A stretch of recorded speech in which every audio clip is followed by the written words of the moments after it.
What limits Viltrumite regeneration? Who and what can inflict substantial physical damage on them? What subtle and unconventional methods of fighting them exist in the comics? And what is their greatest vulnerability?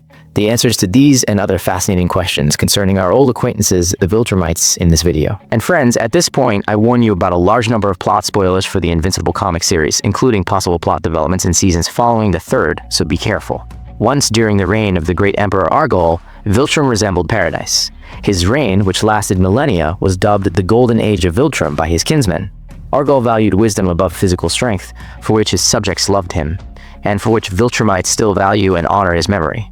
But, like any other Viltrumite, Argol was an adherent of his race's superiority over other races, and however it was, his foreign policy toward other worlds was built on this principle. This didn't please everyone. For example, the Viltrumite named Thetis, whom his compatriots would call the Great Traitor. He killed Argol and founded and headed the so-called Coalition of Planets, a commonwealth of worlds opposing the conquering missions of the Viltrumite Empire. But this was later. After Argol's murder, civil war began on Viltrum, also known as the Great Purge, dark times of blood and slaughter. For several centuries, supporters of peaceful foreign policy fought against supporters of aggressive foreign policy. The latter, as we already understand, gained the upper hand. They didn't really consider their brothers who advocated at least neutral relations with other worlds as brothers at all. For them, they were weaklings and traitors unworthy of life, only polluting the genetic pool of true strong Viltrumites. At the end of all this slaughter, the strongest Viltrumite, Thrag, ascended to the throne, taking an oath to find the true heirs of Argol and seat them on the throne someday. Under Thrag begins that very thousand-year crusade during which Viltrumites actively enslaved worlds, making them their colonies. Many of these worlds, after the final extraction of all natural resources, were simply destroyed. This is how the infamous, extremely aggressive, and rapidly growing Great Viltrumite Empire was formed. But Thetis at the head of the Coalition of Planets wasn't idle, and based on his DNA, created a virus called the Scourge that targeted the genetic code of Viltrumites. Some Viltrumites it gradually killed, while others who survived were temporarily deprived of abilities or part of their abilities and died in battle. This is exactly how Conquest lost his arm, eye, and got that scar in battle with the Ragnar. His healing factor didn't work properly due to the virus's effects. The Viltrumites couldn't cope with the pandemic in time, and a cure for the Scourge was never found. The epidemic wiped out 99.9% of their population. But the Viltrumite Empire somehow miraculously managed to survive, although its power of intimidation now mainly rests on remnants of former might, and the extinction of most purebred Viltrumites is one of the Empire's most carefully guarded secrets. In the universe, there aren't even 50 purebred Viltrumites, and to preserve the already extremely reduced population, as well as due to limited resources, Viltrumites change tactics for developing new worlds. Now, one trusted officer is sent to a target planet, whose task is to weaken it from within and prepare it for the least costly annexation to the Empire. But planet Earth, which was personally found by Nolan, had special strategic status. Human DNA is maximally compatible with Viltrumite DNA, meaning nearly purebred Viltrumites would be born from unions of conquerors and humans, giving the Empire a chance to restore former power. For this purpose, our old acquaintance Nolan arrives on Earth, taking the second human name, Grayson. Yes, I decided to start with an introduction that turned out to be something between the comic and series, as we'll return to some moments in Viltrumite Empire history throughout the video. We've already identified one of the most important Viltrumite weaknesses, the Scourge Virus, but we'll return to this in more detail later. For now, let's start with the most obvious and most frequently demonstrated Viltrumite weakness, which probably isn't quite correct to call it weakness, but still, comparable, roughly equal strength. Viltrumites are among the strongest beings in the universe, but they're not the only ones. More correctly, they're the strongest among the most intelligent, which of course makes them even more dangerous. However, their bodies are vulnerable. In the comic series, the limits of Viltrumite regeneration, though with logical holes, were nevertheless outlined. Yes, Viltrumites have regeneration and it's strong, but there are nuances. For example, this doesn't mean that half of a Viltrumite's body, say the upper part, can regrow the lower part anew. Perhaps for some conditionally small body parts this would work, like with an arm or part of an arm, or with new teeth like Mark's, but globally no. If a Viltrumite's body is torn apart, well, not into shreds of course, it's capable of healing and recovering completely, but for this, with outside intervention, it must be at least more or less reassembled from these pieces. This was repeatedly confirmed in both the series and comics. There was a moment when Thrag inflicted monstrous trauma on Mark, tearing his torso in half lengthwise, and he knew Mark would slowly die after this since he simply couldn't reassemble his torso on his own. Eve, who was nearby, was also maimed. Incidentally, this time she restored him and herself again when her abilities again removed mental blocks from themselves. This had happened before. There was also a case when after the second battle with Conquest, where Conquest was finally killed by Invincible Mark, finally received serious trauma from him, comparable to the trauma inflicted by Battle Beast in the first season, piercing him through. He disemboweled his innards, ground up his spine, and deformed his ribcage. Nolan, who was nearby at that moment, collected Mark's innards and fixed his torso with his cape, saying all Mark needed for recovery now was time and there was nothing terrible here. From these scenes, we also learned from Nolan that during recovery, a Viltrumite's organism independently performs bone repositioning, but again within local limits when the body is already more or less assembled, and when the bone repositioning process is completed, other healing processes go much faster. This is why Mark's relatively minor injuries by his standards healed longer than usual during extensive body damage. The Viltrumite recovery process takes them last. And yes, the level of accompanying medical care plays a huge role for Viltrumites. With similar trauma received from Battle Beast, remember Mark was also pierced through there, the young hero, under Cecil's medic supervision, recovered in about a week. While here, having only Nolan's cape as a bandage, he regained consciousness and could stand only after 3 months. In the comics, there was also a moment with serious injuries to Oliver, Mark's half-brother. Viltrumite genes aren't as compatible with Thraxan genes as with human ones, and Oliver's regenerative abilities are weaker. Being in special medical solution helped him enhance healing abilities. In Oliver's case, prosthetics had to be used, but they were covered with his real skin. Closer to the end of the comic series, we learned that the two main anatomical vulnerabilities of Viltrumites, besides the inner ear, are the heart and brain. Generally quite logical. Incidentally, it was by traumatizing the brain that Thetis killed Emperor Argol. A Viltrumite's brain, during critical damage to other organs, maintains its ability to function significantly longer than many other races. But upon determination of biological brain death, nothing will likely help it. It's extremely important that a Viltrumite's organism can still supply the brain with oxygen. For this reason, in open space, Viltrumites should be less hardy than in oxygen-rich environments. Well, theoretically. And Mark kills Conquest by strangling him. Simply strangling. Everything looks as if Mark, crushing the neck, primarily the arteries, deprived Conquest's brain of oxygen access since it gets there with blood. This is one of the illogical aspects in Viltrumite regeneration work I mentioned earlier, since Conquest's biological brain death occurred very quickly by Viltrumite standards, by this beast's standards, given his mad regeneration shown to us earlier. His strong heart wasn't damaged and could still pump blood to the brain. Additionally, we know about Viltrumite's ability to hold their breath for weeks, meaning they can accumulate oxygen reserves in their tissues. But let's leave this all to artistic inventions, how lovely. So from all this, the necessity of proper heart function follows as a consequence. If a Viltrumite's heart is significantly damaged, the body's recovery process will be weakened, since by pumping blood, the heart distributes not only oxygen, but all necessary elements for recovery processes throughout the organism. Generally, this works the same for humans. The reason Nolan couldn't survive after being bisected by Thrag is precisely that Thrag managed to damage his heart. An interesting question. Can a severed Viltrumite head fuse with the rest of the body if placed back on the neck, as it works with the immortal? I think hypothetically yes. But in this case, everything again depends on speed. Yes, primarily speed and level of medical assistance provided. In this case, Viltrumites have everything like humans, but with their own features. Incidentally, by beheading, Thrag will ultimately kill Thetis, finally crushing his head, apparently, to be sure. Generally, I think Viltrumites with their genetics and level of technological development are capable of healing from practically any injuries, but with their cult of physical superiority and natural selection, this wasn't always in demand, at least in old times for sure. The weak who lost in battle had to die, that's all. Yes, with their own hands, Viltrumites do terrible things. Almost died. You recovered very quickly. Yes, I did, all thanks to you, buddy.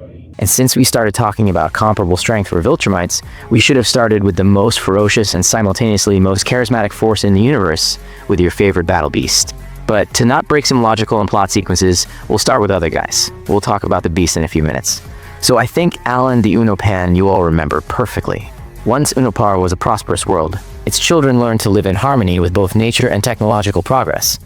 But at one moment, like a plague, dark Viltrumite forces descended upon Unopar, capturing the planet in several days. Unopans patiently waited decades, awaiting a suitable moment for uprising, but breaking the Conqueror's might proved beyond their power. Nevertheless, part of the Unopans managed to leave the planet. They went searching for new worlds to revive their population, but they didn't just revive the gene pool, they improved and modified it. For the most part, the experiment proved unsuccessful, but the Unopan named Alan showed great promise. Not yet reaching adulthood, He demonstrated strength and abilities unprecedented for an Omni-man, but nevertheless, he was far from Viltrumite level. The coalition of planets appointed Alan to the position of World Security Assessor. One of his main tasks became searching for and recruiting those capable of resisting Viltrumites. This is how he met Mark and Nolan. But the Omni-man scientists who created Alan never understood the main principle of his abilities operation. Each time finding himself on the brink of life and death, usually as a result of critical injuries, Alan's biology responds with hypercompensation. He becomes disproportionately stronger than he was, like that time when he recovered after a skirmish with 3 Viltrumites, and according to Thetis, now he became practically equal to Viltrumites, and with regular training he could even surpass them. Generally, this proved true. In the comics, improved Alan would blow off average Viltrumites' heads with one punch, and at one point his powers received another upgrade. He found himself at the center of a powerful explosion that burned his body and deprived him of limbs. Alan's organism recovered, this time gaining improvement in the form of reinforced skin. As we understand, this isn't the limit. Alan will play a huge role in fighting the Empire, and for the reason that after Thetis' death, he'll take his position as leader of the coalition of planets. Read my books? Read my books, Mark. During 20 years of Nolan's stay on Earth, he hid his true identity under the pseudonym Nolan Grayson, a family man earning a living through writing, and Nolan really wrote books and they really enjoyed commercial success. After his supposed death from an explosion due to gas leaks, sales skyrocketed. But that's not the point. The point is that Nolan's fiction novels are based on real events. Generally, these are notes about phenomena, creatures, or weapons that pose serious danger to the Viltrumite Empire. In books, Nolan gave them descriptions and encoded their locations, according to him, simply not to forget.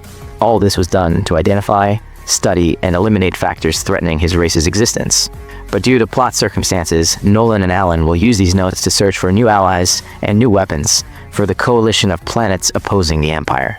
Familiarizing himself with his father's books, Mark reads the story of the mysterious space racer, whose legend circulates in 12 galaxies. But there's something even more legendary than the racer himself, his weapon, the Infinity Ray. The cannon releases energy of unprecedented power, demolishing everything in its path, energy whose end seemingly doesn't exist. No one has ever seen his weapon up close to study its operating principle, but rumor has it, it requires a steady hand, exceptional will, and cold reasoning. The truth is that the very existence of the space racer isn't a confirmed fact. Of the living, practically no one has ever seen him, but someone definitely convinced himself of his existence. This someone is our old acquaintance Nolan. Nolan met the space racer personally 80 years before his arrival on Earth, and in his books he encrypted coordinates of the asteroid where he last saw the racer.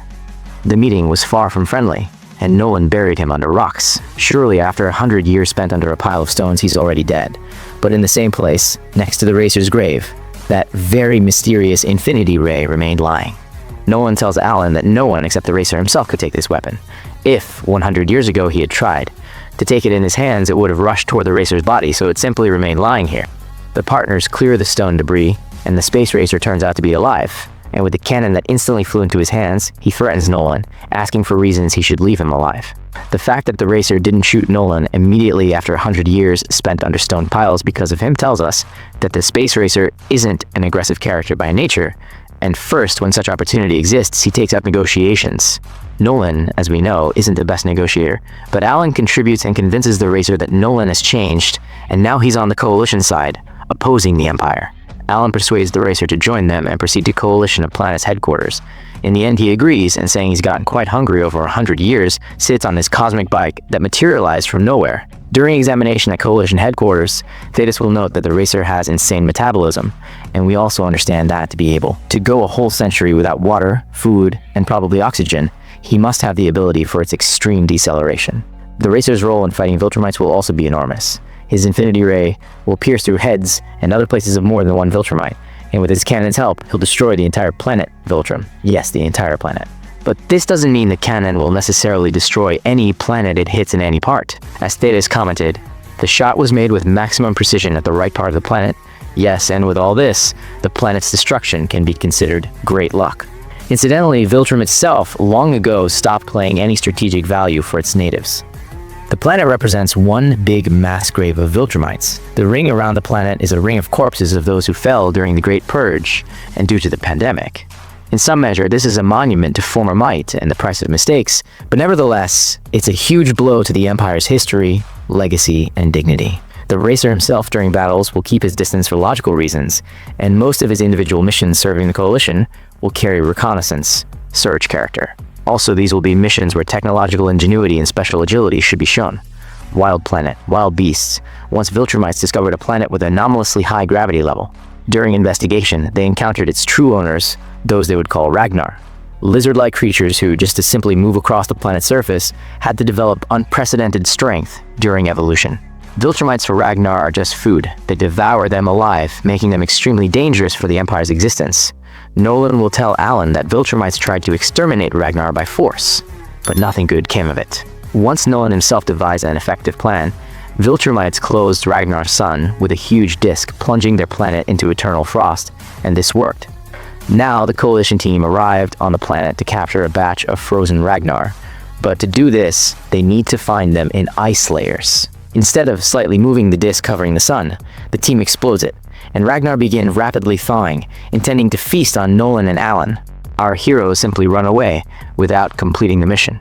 But at Coalition headquarters, Thetis will say, everything isn't so bad. The main thing is Ragnar are found, and they're combat capable, and a way to extract them from the planet or even train them will be found. Nuances of Ragnar taming largely remained off-screen, but we'll see what resembles a technical means for mind control, and the Space Racer will deliver the first batch of Ragnar to fight Viltrumites. At minimum, we know his task was to put special collars on Ragnar, and he handled this. Ragnar simply bite off heads of Viltrumites who get in their way. In the plot, there will be a turning point when Viltrumites send Thrag into exile after appointing Nolan Emperor, and Thrag, gathering a new personal army of half-breeds on Thraxon, will also find a way to tame Ragnar. He'll even use them as personal weapons for medium-distance combat, spinning them on a leash and grinding opponents, which tells us that Ragnar are much stronger than Viltrumites. In battle with a Ragnar protecting Eve from mortal wounds, Anissa will fall. Incidentally, the Coalition's anti-Viltrumite bestiary should have consisted not only of Ragnar, but some creatures Nolan wrote about in books either didn't survive after the last meeting with him, while others simply couldn't be found. For example, he said at least one space whale could give good odds in direct confrontations. I need even more. The famous battle beast. In the third season of the series, he helps Alan and Nolan escape from Viltrumite space prison. The beast hates when anyone orders or even simply asks him for something, but he can't resist the temptation of battle with Viltrumites. This brings him into real ecstasy. That time, he took one Viltrumite's attention on himself, simply tearing him to shreds and demanding continuation.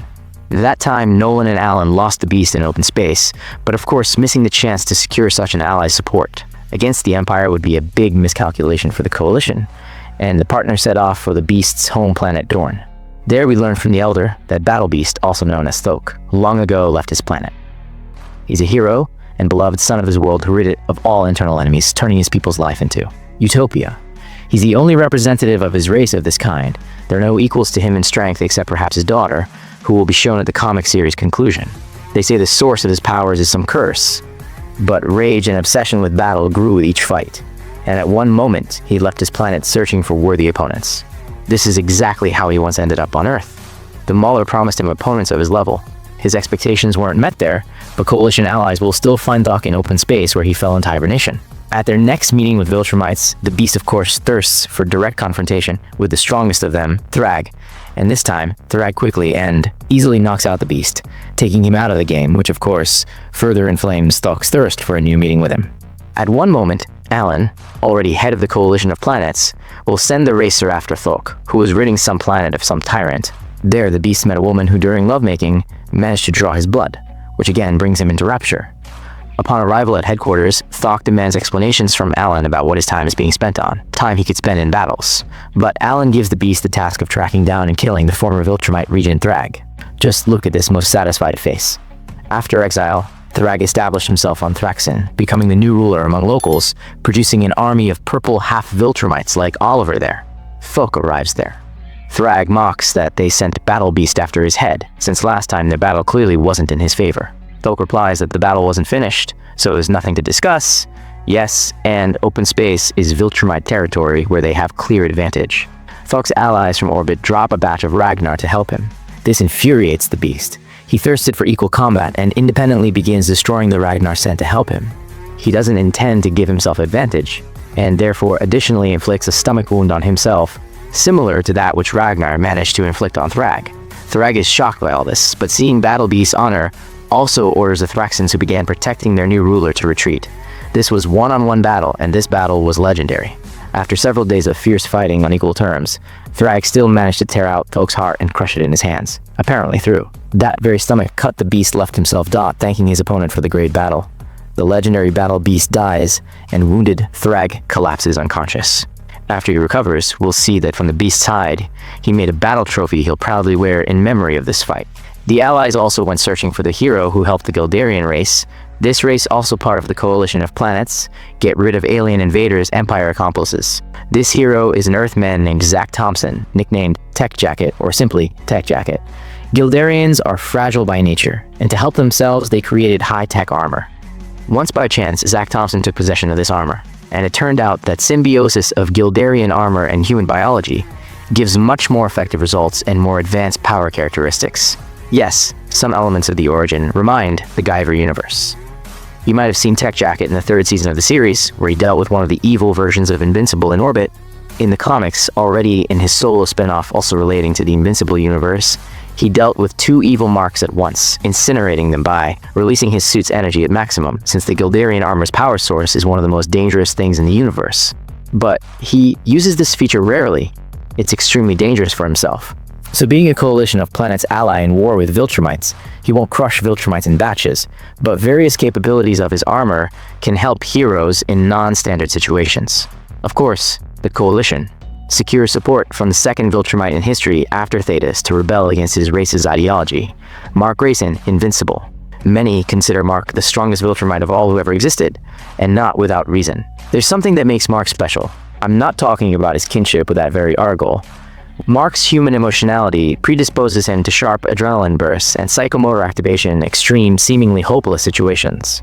The thing is, many Viltrumites, whose logic and ethics are based on cold calculation, turn out simply unprepared for this. Like Conquest, who after his first defeat to Mark admits to Thrag that he underestimated the boy who played with him. However it was, Mark Grayson may not be the most concentrated person, but definitely a person possessing unprecedented willpower and unprecedented selflessness. Therefore, another his strong points before other Viltrumites is periodically complete ignoring of self-preservation instinct. All this in combination helped him gain the upper hand, possibly in the main battle of his life, in battle with Thrag on the sun's surface. Thrag decided Mark had gone mad. He decided to fight here, but Mark didn't care. Yes, Mark wins and survives this duel, not without Allies' help. Robot shared his armor suit with him, and Alan pulled him from the sun's surface. The reason for this is another, and already the strongest side of Mark that Thrag never had. Mark Grayson isn't alone. The Coalition's dream team for fighting Viltrumites generally looks like this. Here we also see Brother Oliver. Well, glory to the eggs. Now let's talk about Viltrumite weaknesses that aren't varieties of direct force impact. The most famous Viltrumite weakness, though truly applied only against Mark, is acoustic trauma. Specifically acoustic trauma of the inner ear, though generally here we can speak of vulnerability of the entire auditory system. The inner ear plays a huge role in proper vestibular apparatus function, and since Viltrumites are beings with innate flight ability, an innate ability for advanced sense of balance, their inner ear has incredibly complex structure, and as a consequence incredible sensitivity. This was often used by those who needed to harm Mark. There's an opinion that any very loud sound can harm Viltrumites, but this isn't so. Sound with mathematically precisely selected wave frequency can harm a Viltrumite, as Cecil did, for example, reproducing frequencies of a giant lobster's roar. In this case, it's high-frequency sound, and it delivered extreme painful sensations to Mark, including disrupting vestibular apparatus function. Robot, once resourceful, used this, fighting against Invincible. He equipped his armor with panels that, in response to Mark's attacks, resonated with this agonizing sound. Once Robot used these frequencies to finish that evil version of Mark with the Mohawk, disorienting and throwing a bomb into his mouth. Incidentally, not a bad effective method of fighting Viltrumites. Angstrom Levy at one point concluded that frequencies exist that can put a Viltrumite into coma or even sleep state. That is, the spectrum of potential effects from impact on Viltrumite's auditory system is broad. Nevertheless, in the Viltrumite War, the Coalition won't use something similar, possibly to not harm their own. Remember Omni-man's mess with Flaxens when he jumped into the portal and destroyed their empire from within for several months straight? Well, in the comics this was played out somewhat differently. Flaxens, after Omni-man let them capture Earth, themselves kidnapped Nolan, attaching to his head some device they developed in their dimension for decades, the device that deprived Omni-man of strength. The principle of this device's operation wasn't revealed, but at least we know it exists. Nolan sat in Flaxen captivity for 8 months, and only when part of locals provoked a rebellion could he escape, spending about a year there in total. But in the comics, the timing of his stay. With Flaxen's, like some details in different mentions, varies. Moving on to known toxins. The Claxus flower. Its poison isn't lethal for Viltrumites, but upon entering the organism, it can significantly weaken them, giving opponents substantial odds. The flowers are extremely hardy, requiring almost no moisture and sunlight. Viltrumites flooded the planet of their habitat with voracious beetles that devour the plant faster than it can grow. But the good news is that the flower's poison, though in small quantities, can be extracted from beetle stomachs, and this works. Tech Jacket will also use poisonous charges with this poison. According to him, this gives results, and therefore they can be defeated. The famous, sadly infamous for the Viltrumite Empire, Scourge Virus or Calamity Virus, which once already wiped out 99.9% of the Empire's population. Of course, Thetis reproduced this virus anew and developed a new improved strain, more contagious and more deadly. Of course, Thetis ensured that Alan, like his successor, had access to it after Thetis' death and Viltrum's destruction.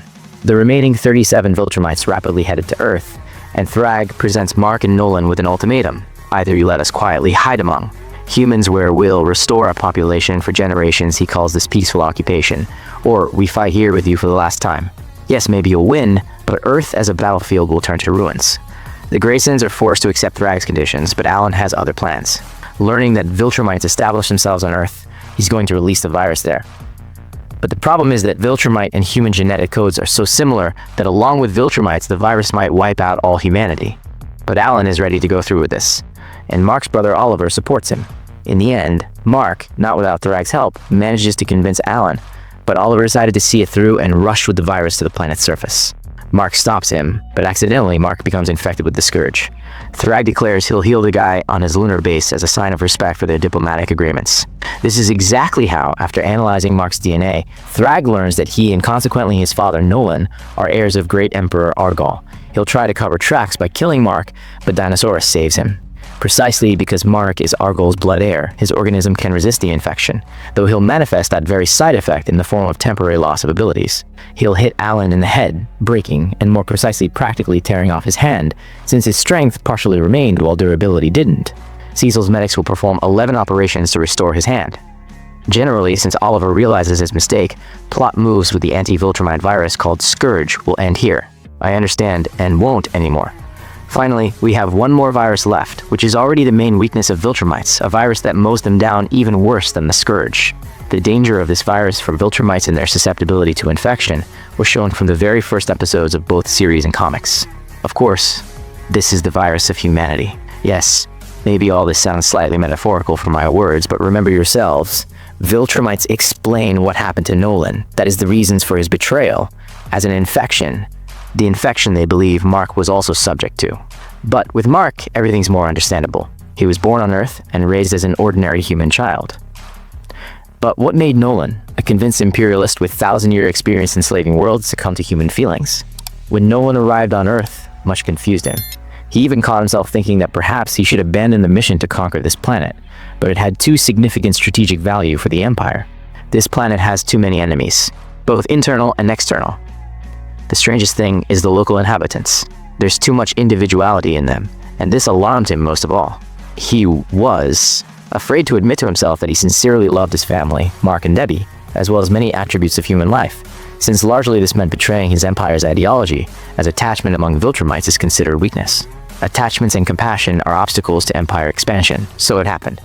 To complete his mission on Earth, Nolan had to kill rebellious Mark as an unworthy representative of his race. A Viltrumite has no other path, since sparing one's enemy also means showing weakness, and weak for Viltrumites equals traitor. Nolan, deep down, always feared such a moment would come, that he'd face the choice between loyalty to Empire or his son's life, and he chooses the latter. In the comics, there was a story arc when Mark moved into the past into his own body on the day he just received powers. He knew the future and tried in advance to convince his father not to do what he would do in Chicago. But Nolan, at that time, still decided to proceed to aggressive negotiations. Earth's first Guardians were still alive at that moment, and Mark lured him to their base where they all together could neutralize him. Later, Shane Nolan will thank his son, saying he can't even imagine what terrible things he could have done, things he'd regret his whole remaining life. This story will end with Mark returning to his timeline and everything falling into place. In the comics, Nolan ends up on Thraxen, not by accident as shown in the series. In the source material, he was still trying to atone for his guilt before the Empire, and capture some other planet instead of Earth. But the compatibility of Viltrumite and Thraxan DNA isn't as effective as with humans, and Nolan realized that his new son Oliver was also in danger. Viltrumites would execute him as a defective half-Viltrumite and kill all Thraxans he also came to care about. On Thraxan, Nolan finally accepts himself as a traitor incapable of sharing his people's ideals anymore. But he's not unique in his kind. The virus of humanity, like the Scourge Virus, mows down 99.9% of Viltrumites. When Thrag arrived on Earth with his people demanding the Graysons not interfere with his peaceful occupation plan implementation, he assigned all Viltrumites to hide among humans and engage in mating with them, breed new Viltrumites, and importantly, not stick out and not attract attention to themselves. The first to get reprimanded for disobedience was Craig, the one with a cybernetic eye. Craig had already managed to acquire 12 pregnant wives, but he was guilty of rushing to save them during natural disasters or other emergencies, contrary to orders not to attract attention. Craig admits guilt but says he can't act otherwise, since they all became dear to him. And at one point, before the Viltrumite goes to final battle against exiled Thrag, Craig will gather his wives together and tell them the truth so they know about each other, because he wanted this. Lucan, who fought Mark and Nolan on Thraxan, was guilty of something else. He acquired only one sexual partner. Thrag is furious. How can the population be restored at such rates? But Lucan will answer that his woman survived the difficult breakup related to partner infidelity, and he doesn't want to traumatize her. He'll even dare tell Thrag that he doesn't understand what it's like when someone genuinely cares about you. You know your own people poorly. Anissa's integration into human society proceeded much more difficultly. She objected that fulfilling reproduction orders isn't the same for men and women, and she flatly refused to mate with Earth partners. Therefore, at one point she set her sights on Mark. Yes, he's weak, but at least he's a Viltrumite, that'll do. Anissa raped him and became pregnant with their son, whom she'll name Marky, or Marcus. Nolan will comment upon learning this that she can be understood since she's still a Viltrumite, and they have the custom that the strong chooses their own partner. But even Anissa won't have immunity from the humanity virus. Over the coming years, she'll acquire a family. Protecting Eve and dying from wounds, she'll ask to tell Mark that over these years she realized the wrongness of her action, but she doesn't regret anything, and Mark will understand everything when he sees his son. Anissa essentially answered the question of why Viltrumites prove so susceptible to humanity. Generally, it's simple. Great power equals great and cold loneliness. Thrag will have strong immunity to the humanity virus, and this will ultimately destroy him. His new half-breed children will turn away from him since they didn't receive even a drop of care from their father. This story ended with Viltrumites together with Mark as Emperor leaving Earth, taking their families with them. But some Viltrumites, mainly recently born children from unions, with Mark's permission will remain on Earth. Why? Because somehow the story of Invincible isn't a story of fighting the Empire. It's a story that several Viltrumites will never harm this planet. Give your opinion in the comments. And special thanks to my fellow YouTuber Hasselhoff. Link to his channel is in description, go check his amazing content. If you liked this video, subscribe to my channel, leave a like, comment, don't forget to share this video with friends.